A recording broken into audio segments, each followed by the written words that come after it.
Hey, what's up YouTube fam? Brandon Weaver here once again, and today we're talking about the secrets of how to remove hard inquiries from your credit reports.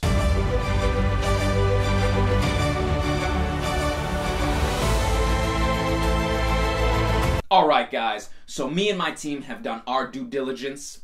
Our team at the Awesome Life Group LLC, you can check us out at theawesomelifegroup.com out in Pittsburgh, Pennsylvania. When I return, I got all sorts of knowledge for you, okay? And so I want to share that with you. It's always important that you get to know what we do for you and how you can do it for yourself. It's so important because if you can do it on your own, you're going to save time, money, resources, and you're going to be traveling the world for free. You're going to have lines of credit for your business. You're going to be able to get that funding you want. You're going to be able to get that housing you want, the utilities, whatever. So this is what you've got for you right here, right now. And guess what? I just finished this, right? My new ebook. Okay, there's half of it.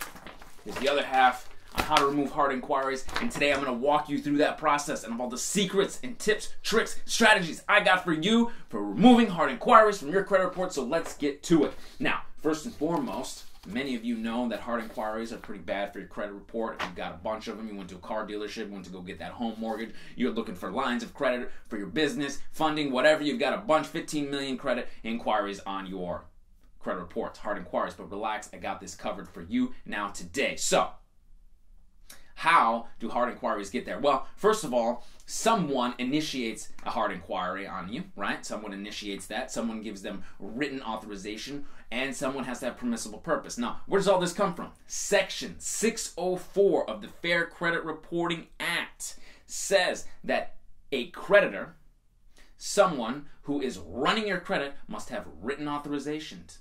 Okay? Written authorization. Signed document, an application for credit with your name on it, wet ink signature, all right? They have to have permissible purpose to utilize this. To do so, they're going to give you some type of funding in business, all right? They're going to give you a line of credit. They're looking for utilities. They're going to give you some type of bond for your company. Maybe it's going to be a line of trade line, something of this nature, okay? Some type of business, a loan for your car, okay? Permissible purpose. And they've got to know that it was initiated by you and no one else. They've got to have some type of ID. When they got your social, they've got to know it's you. It can just be anybody out there, okay, jumping online, putting in your information on a credit application, and it could happen and has happened to people. So this is the type of stuff that the credit bureau's got to have and the creditors got to have when they're putting these hard inquiries on your credit report. And this is what we attack, and this is what we ask for. Section 604 of the letter, which you can get right here. All right, I got the letter for you. Everybody here, it's in the ebook. All right, permissible purpose. It's right here in the ebook. Okay, now, a letter to send directly to the credit bureaus. We got it for you at 609creditrepair.com. All right, 609creditrepair.com. You can get this letter. You can send it directly to the credit bureaus. But wait! That's not really a secret, Brandon. That's not really the secret. The secret sauce is a little unknown credit bureau. All right, now, you guys are thinking, what could it be? All right, is it LexisNexis? Is it Innovis? I mean, we've talked about those before. No, it's something else. It's something much more sinister. Okay, it's called SageStream. SageStream, it's got a nice, cute name, SageStream. This company is a subsidiary of ID Analytics. SageStream houses a lot of these hard inquiries, okay? This is where the big bureaus are going to find out and quote unquote, okay, verify your hard inquiries. It's BS. They're not doing that. They're not going to the original creditor like they're supposed to, getting that permissible purpose, knowing you initiated it, and having that third pillar, the signed contract with your name on it, Section 604 of the Fair Credit Reporting Act, okay? You get pumped up about this stuff. You get fired up. Because they're not doing what they're supposed to be doing, and they're messing up your guys' lives. They're messing up people, and these are people that are just collecting data. So, what do? We put a security freeze on this silly little SageStream credit report, okay? You put a security freeze on it, and what's really nice about it is this one, thus far, is free. Okay, I don't know if you're watching this video today or 12 months from today. And I will always update, so make sure you subscribe, hit that bell for notifications so you know where I go live, all right? You can ask me all sorts of questions. You also get that bell, you get all these great video content, so smash that bell, smash that subscribe, hit it, give this a like if it's helped you out thus far. Now, you can can put the security freeze thus far is free. Okay, that's what I was getting to. Thus far, it's free. So I don't know if you're watching it today, it's free. Maybe for 12 months from now, it's free. But I'll update this, so don't worry about it. You can put the security freeze on your SageStream. You can call them up. You can put the security freeze on your SageStream, and they're going to give you a PIN. PIN number. Maintain that PIN if you've got to remove that security freeze, okay? Now, you can also send a letter. The reason I like sending letters, and again, you got the letter, all right? SageStream, boom. Let's see if this sucker focuses. Focus. There it is. Boom. Focus, hocus pocus. Bam, bam, bam. All right? You can send that right into SageStream. You can freeze up your SageStream. I always like to send things out certified mail. So you've got a paper trail. You've got your PIN. You know it's frozen up, okay? Usually from sending it in the mail, it takes about a week and a half to get something back that says, hey, it's all frozen. You're ready to go. You can call over the phone. You can fax it in, all right? The choice is yours. I like making a paper trail because we'll see later down why we might need one.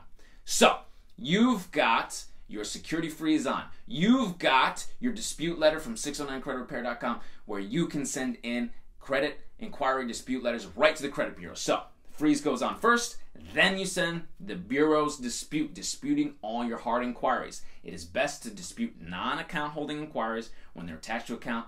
It becomes a little bit challenginger, much more difficult, and you've already got what you wanted out of that situation. However, if you do that, okay, it is possible that it could be removed.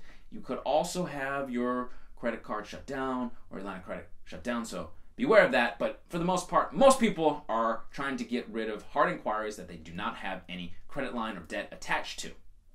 Mostly specifically going into the car dealership, getting run a bunch of times, 15 million times, trying to get funding for their business when they couldn't, trying to get a credit card when they couldn't, trying to get a home loan when they couldn't. We clean all that junk up so you can move on with your life.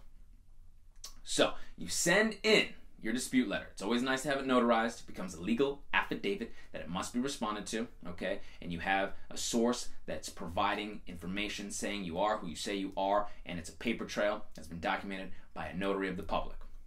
You can also send it certified, and you can also send it with a return receipt. Okay, yeah, they have to sign for it. They put that little stamp that they sign for it, that the credit bureaus, they just stamp stuff because they get so much disputes every day, 10,000 letters or whatever every day. So you can do all that. It'd be much more of an investment. It costs a little bit more money. However, I think it's a good investment, yes, because you might want that paper trail down the line, and we'll get to that later. At the very least, I would say send it certified mail, okay? If you don't want to get it notarized, or if you want to get it notarized and send it certified, that's good. I would say at the very least, send it certified. Now, you've sent in your disputes. Within a couple of weeks, they're going to come back. They're going to let you know what they took off. At this point, they should be very challenging for them to get permissible purpose, right? Get everything they need under 604. Permissible purpose, written contract with your wet ink signature on an application for credit, basically was what that would be, and the intention that it was you who put that information in there, because a lot of this stuff is done online anyway. Okay? If they don't come back with that information, they're not following Section 604. So if they don't come back with all that information, they are in violation of 1681B, subsection C, okay? This Fair Credit Reporting Act. Initiation not initiated by the consumer, right? An inquiry not initiated by the consumer. 604, Fair Credit Reporting Act 604, Section 604, where they don't have all those three pillars that we talk about, all right? Section 611, not doing a thorough investigation, all right? Guys, the list goes on. And I'll tell you what, later down the road, if they do not follow these, you can take them to small claims court, you can take them to court, okay? But we'll get to that in a minute. Now, so they come back, they say, okay, your stuff was removed, you're great, you move on with your life. But if they don't remove all this stuff, this is what we do. We go right to the creditor, okay? We send a letter directly to them. We ask for the same pillars under 604. Where's the contract? Where's the application for credit? That's a big one. The application for credit is typically purged if they maintain it at all after about 90 days, okay? So that's another secret. 90 days. 90 days, it becomes a lot easier to dispute any of these hard inquiries that you may or may not have knowledge about, or may not have gone to a car dealership and got run and have.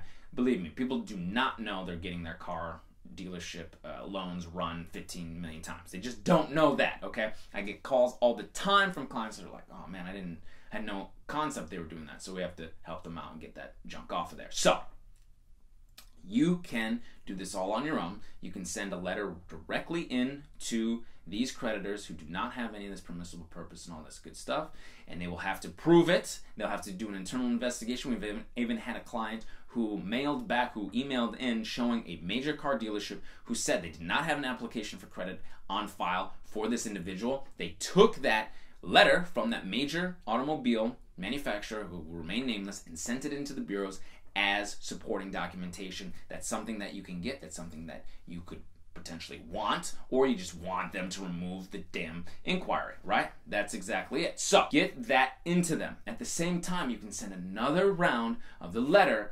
directly to the creditors. Now, this is what you're building. You're building a paper trail, because if they want to play games, okay, we can play games, man, okay?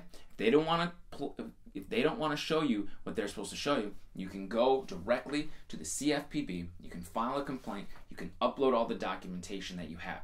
They will get back to you in a couple weeks. If you don't hear anything from them, boom, we go to small claims court, and I'll pull this up right here. Bam. All right? 609creditrepair.com, 609creditrepair.com. We've got this information for you, okay? How to sue and when. It's got the legal law glossary, okay? And this will tell you everything that you need to know, along with the case law that it's quoting from. So, okay? So, they refuse to correct information after being provided proof of inaccuracy. Proof, right? Extent of damages incurred by the wrong party, by you, is deemed by the courts how much you can actually earn, okay? So who knows how much you can get out of that, right? It could be pretty good.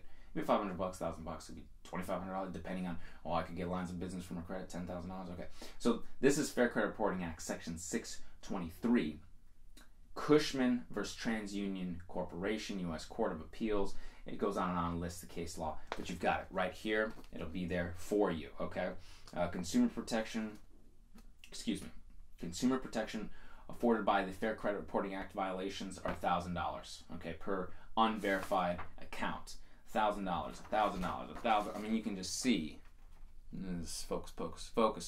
$1,000, right? Boom, easy. So we're talking about another $1,000, okay? Everything that you need to know for yourself to go to small claims court.